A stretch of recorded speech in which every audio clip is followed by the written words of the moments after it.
रहीम अस्सलाम वालेकुम नाज़रीन, उम्मीद करता हूँ आप तमाम लोग खैरियत से होंगे। आप लोग जहाँ जहाँ से मुझे देख रहे हैं, जहाँ जहाँ सुन रहे हैं, आप तमाम लोगों को जुमा मुबारक। सबसे पहले तो आइए मिलकर एक दुआ करते हैं कि मौजूदा जो पॉलिटिकल केओस और पॉलिटिकल अफरा तफरी पाकिस्तान में फैली है, अल्लाह पाक करे ये ख़त्म हो और पाकिस्तान बेहतरी की जानिब जाए।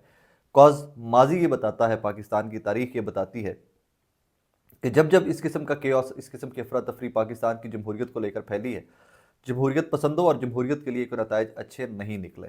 और फिर आज हम अनफॉर्चुनेटली उस वर्ज पे खड़े हुए हैं कि जहाँ डर सा लग रहा है कि अल्लाह पाक जमहूरियत के लिए, इस मुल्क के लिए, इस कौम के लिए, आइने पाकिस्तान के लिए बेहतर करे और पाकिस्तान को इस अफरा तफरी से आगे निकाले। छोटा सा पहले मैं आपको बैकग्राउंड दे दूं कि कल का इंटरव्यू नदीम मलिक साहब का मौलाना फजलुर रहमान साहब के साथ, और मौलाना फजलुर रहमान साहब ने उसके बाद उस इंटरव्यू के अंदर जो गुफ्तगू की है, उस गुफ्तगू के बाद अभी तक आफ्टर शॉक्स जारी हैं।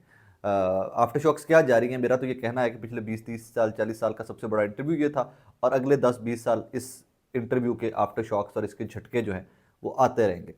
एक प्रेस कॉन्फ्रेंस के बाद एक प्रेस कॉन्फ्रेंस आ रही है और लोग अपनी साख बचाने की कोशिश कर रहे हैं।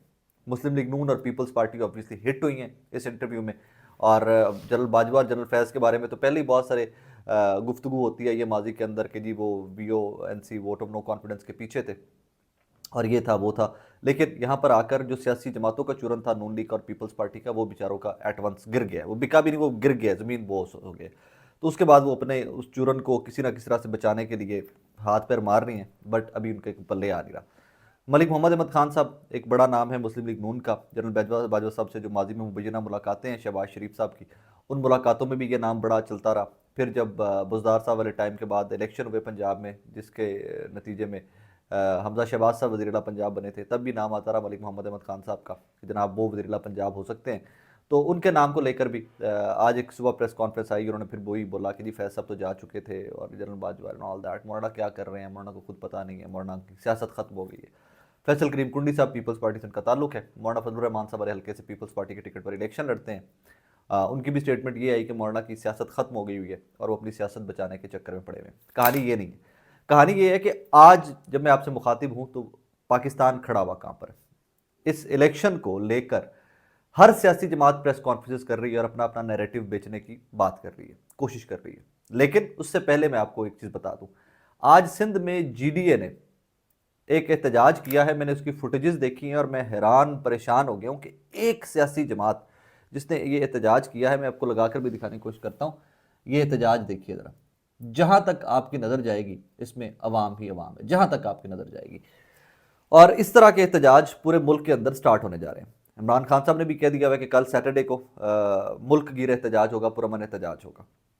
अच्छा जी, GDA एहतजाज कर रही है, तहरीक इंसाफ अनाउंस कर चुकी है। मौलाना फजलुर रहमान साहब जो है उन्होंने कारकुनों को तैयारी का कह दिया है कि जनाब आप भी तैयारी करें, ऐसी मुल्क गिर एहतजाज करना है। और फिर वो इसके एहतजाज की जो उसमें खौफनाक चीज़ है जिसके ऊपर लोग बात नहीं कर रहे, इस एहतजाज का एंड क्या है, टारगेट क्या है, उसके ऊपर कोई बंदा बात नहीं कर रहा अभी तक। हम तो बस ठीक है, सारा मीडिया भी कवर करी जा रहा है जी एहतजाज करने लगे थे। ओ भाई, एहतजाज का टारगेट क्या है, एंड क्या होगा इसका, वो क्या गोल्स क्या है जो अचीव करने हैं, उसके ऊपर लोग बात नहीं कर रहे। And that is very horrible picture. और उस हॉरेबल पिक्चर को माइल्ड किया जाना चाहिए, बैठना चाहिए सबको बैठ करके, यार चलो ठीक है। और नून लीग जो है वो एज यूजुअल मरियम औरंगजेब साहब आती हैं, वो नफरत के तीर बरसा रही हैं आकर टीवी के ऊपर सबके लिए, वो सबको सामने रखती है, टर टर टर टर करके चली जाती हैं, तीर बरसाती हैं और वो ढम ढम ढम फायरिंग होती है और उसके बाद वो चली जाती हैं। और दूसरी जानिब अता तारड़ साहब ने भी आज कहा कि जनाब ये मीडिया को मैनिपुलेट किया गया है, मीडिया को पता ही नहीं चला कि उनके साथ हो क्या गया है। 100 अरब रुपया PTI ने लगा दिया सोशल मीडिया के ऊपर, 100 बिलियन, 100 अरब रुपया लगा दिया इन्होंने।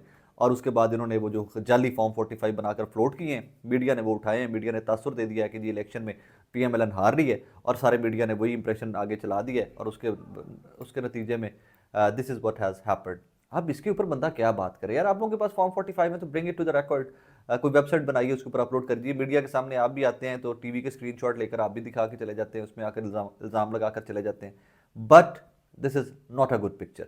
अब आज का या 2018 के इलेक्शन से बाद पाकिस्तान का सबसे बड़ा इवेंट की सबसे बड़ी प्रेस कॉन्फ्रेंस, पाकिस्तान तहरीक इंसाफ के रहनुमाओं ने तकरीबन 100 से ज़्यादा लोग जो जीते हुए हैं उनके, और मुबैना तौर के ऊपर जिनको हराया गया है, वो तमाम लोग इस्लामाबाद के एक होटल में आज इकट्ठे हुए। उन्होंने वहाँ पर एक प्रेस कॉन्फ्रेंस की है, धांसू किस्म की प्रेस कॉन्फ्रेंस की है। अब इमेजिन कीजिए कि जिस प्रेस कॉन्फ्रेंस में सलमान अकरम राजा साहब बैठे बोल रहे हो, जहाँ पर शानदाना गुलजार साहिबा बोल रही हूँ और पूरी दुनिया का मीडिया वहाँ पर इकट्ठा हो, नेशनल नहीं इंटरनेशनल मीडिया इकट्ठा हो। यही वजह है कि सलमान अकरम राजा साहब ने जो खिताब किया, या जो गुफ्तगू की है, वो अंग्रेज़ी में की है। ज़्यादातर लोगों ने, शानदाना गुलजार साहब ने अंग्रेज़ी में बात की है, ताकि इंटरनेशनल मीडिया को मुखातिब करके बताया जा सके कि पाकिस्तान के अंदर हुआ क्या। अब वो कहते हैं कि जनाब हमारे पास फॉर्म 45 सारे के सारे मौजूद हैं। उन्होंने तो इतने बड़े बड़े प्लंदे, और उन्होंने तो वेबसाइटों के लिंक भी बताया कि भाई हमने सारे फॉर्म 45 जो अपने हलकों के हैं हमने वहाँ पर अपलोड कर दिए, गो एंड सी देयर। अब ये केओस के जो अफरा तफरी है ये फर्दर फैलेगी। कोई भी सियासी जमात गिव अप करने को रेडी नहीं है। नवाज शरीफ साहब की जो हालत है, सुहेल बड़ाइच साहब सेकंड कर चुके हैं नुसरत अब्बास साहब को, नुसरत जावेद साहब को। नुसरत जावेद साहब ने कहा कि जी कुछ दिन पहले कह दिया था कि नवाज शरीफ साहब जो हैं वो नाराज़ हो गए हैं और वो रूठ गए हैं, और वो बिल्कुल उसी नैरेटिव पे आ गए कि मुझे क्यों बुलाया गया। आज सुहेल बड़ाइच साहब ने भी इससे मिलता जुलता कुछ लिख दिया। तो अब एक सियासी जमात जिसका कायद, जिसको ला कर वोट मांगने की कोशिश की गई, वो नाराज़ बैठा हुआ है। लोग तो यहाँ तक कहते हैं, परवेज लाई साहब ने तो ये भी कह दिया कि जनाब उनके साथ हैंड जो है वो हुआ है उनकी जानिब से, शहबाज शरीफ साहब की जानिब से हैंड हुआ है नवाज शरीफ साहब के साथ। तो अभी जो चीज़ें हैं कुछ समझ नहीं आ रही कि किस तरफ जा रही हैं, लेकिन एक चीज़ सबको समझ आ रही है कि कोई बेहतरी की तरफ नहीं जा रही। अब ये एक जीडीए के एहतजाज के ऊपर ये सब कुछ हो रहा है, तो कल को फजलुर रहमान साहब, पाकिस्तान तहरीक-ए-इंसाफ की बड़ी सारी सियासी जमातें जिनके पास स्ट्रीट पावर है, ये सब के सब लोग अगर एहतजाज की जानिब चले जाते हैं तो अनबिलीवेबल।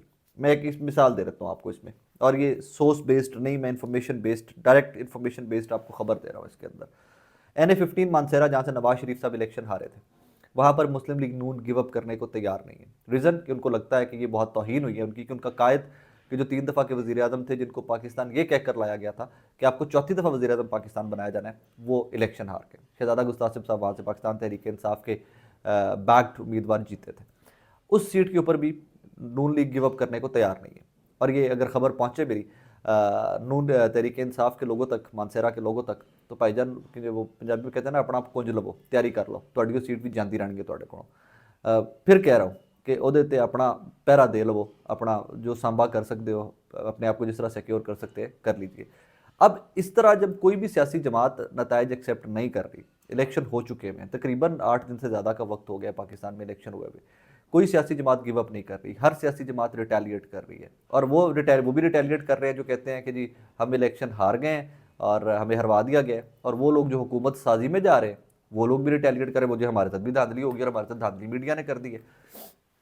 अब तो यहाँ तक कि मरियम औरंगजेब साहब ने तो डायरेक्टली सारे का सारा जो मलबा है वही फेंक दिया मीडिया के, उनका जी ये सारे के सारा इन्होंने ये जो भी किया है पाकिस्तान के साथ किया, ये पाकिस्तान का डेमोक्रेसी को इन्होंने डीरेल करने की कोशिश, और ब्ला ब्ला ब्ला, जो भी उस पर आप जिस हद तक भी जाना चाहिए आप चले जाइए। लेकिन यहाँ पर एक चीज़ ऑब्जर्व कीजिए कि जो आपके पावरफुल क्वार्टर्स हैं वो इस टाइम के ऊपर खामोश हैं, और जब पावरफुल क्वार्टर्स खामोश होते हैं तो वो बड़ी मीनिंगफुल खामोशी होती है, और वो अल्लाह करे कि ये खामोशी पाकिस्तान की बेहतरी के लिए हो। क्योंकि आप खामोश कब होंगे? जब आप कुछ सोच रहे होंगे, जब आप कुछ प्लान कर रहे होंगे। तो मेरी दुआ यही है कि अल्लाह पाक करे कि ये जो खामोशी है ये पाकिस्तान की बेहतरी के लिए हो। हल इसका यही है कि जो किसी का मैंडेट है वो उसको दिया जाए, वरना हाँ, एक और इसमें बड़ी खबर ये है कि अली अमीन गंडापुर नामजद वज़ीर-ए-आला के उम्मीदवार हैं, जो KPK में तहरीक-ए-इंसाफ की जानिब से, उन्होंने पॉलिटिकल एक्टिविटी का आगाज़ कर दिया है। उन्होंने सर्किट हाउसेज़ में अपने उम्मीदवार जो जीते हुए, तहरीक-ए-इंसाफ के आज़ाद उम्मीदवार जो जीते हुए, उनसे मुलाकातें स्टार्ट कर दी हैं। गवर्नमेंट फॉर्मेशन, हुकूमत साजी का अमल स्टार्ट हो चुका हुआ है। अब एक तरफ उनके ऊपर मुकदमात हैं, एक तरफ उनके अरेस्ट वारंट हैं, एक तरफ कहा जा रहा है कि वो रिटेलिएशन की पॉलिटिक्स है, वो कह लीजिए मज़ामत की पॉलिटिक्स है नवाब इमरान खान साहब की जानिब से, लेकिन उसके ऊपर कोई चेंजेस नहीं आए। और अली अमीन गंडापुर साहब जो है वही पाकिस्तान तहरीक इंसाफ के उम्मीदवार, और आज उन्होंने बाकायदा पॉलिटिकल एक्टिविटी का आगाज़ कर दिया, उन्होंने मीटिंग्स लेना स्टार्ट कर दी हुई हैं। अब इन मौजूदा हालात के अंदर मुझे नहीं समझ आती कि मैं क्या रिपोर्ट करूं क्या ना करूं। सारा दिन सोचता रहता हूं मैं क्या रिपोर्ट करूं क्या ना रिपोर्ट करूं, और फिर एंड में आके ये आता है कि यार कम से कम जो हो रहा है इसको तो रिपोर्ट किया जाना चाहिए। हालांकि मैं अभी मैं उन लोगों में से नहीं हूं कि जो वो कहते हैं ना आग लगाने वाली रिपोर्टिंग करते हो। मैं तो हमेशा बेहतरी की बात, मिडल वे निकालने की बात, हल की बात करने वाले लोगों में से हूँ। तो मैं फिर भी बड़ा सोच समझ कर, बड़ा माइल्ड टोन रखते हुए बहुत सारी खबरों को जो बहुत क्रूशल होती हैं उनको भी माइल्ड रख के रिपोर्ट करता हूँ, क्योंकि मेरा मुद्दा पाकिस्तान के 25 करोड़ अवाम है, ये मुल्क है, ये कौम है, और इसमें हर पाकिस्तानी जिसके पास शनाख्ती कार्ड है पाकिस्तान का, मेरा मुद्दा वो है।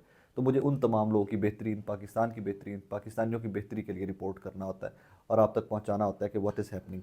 एंड में फिर से दुआ करें कि अल्लाह पाक कोई बेहतरी का रास्ता निकाले, वरना बज़ाहिर ये शुगल हो सकता है, ये पॉलिटिकल फ़न हो सकता है कि जी देखें तहरीक इंसाफ जीत गई, देखें जी नून लीग जीत गई, देखें जी पीपल्स पार्टी जीत गई, देखें जी JUI धरना देने जा रही है।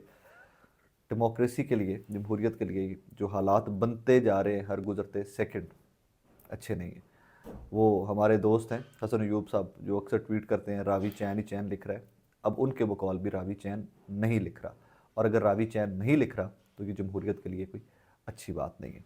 बस दुआ करें कि अल्लाह पाक खैर करे और अल्लाह पाक आसानियाँ करे आप सबके लिए, मेरे लिए, हम तमाम लोगों के लिए।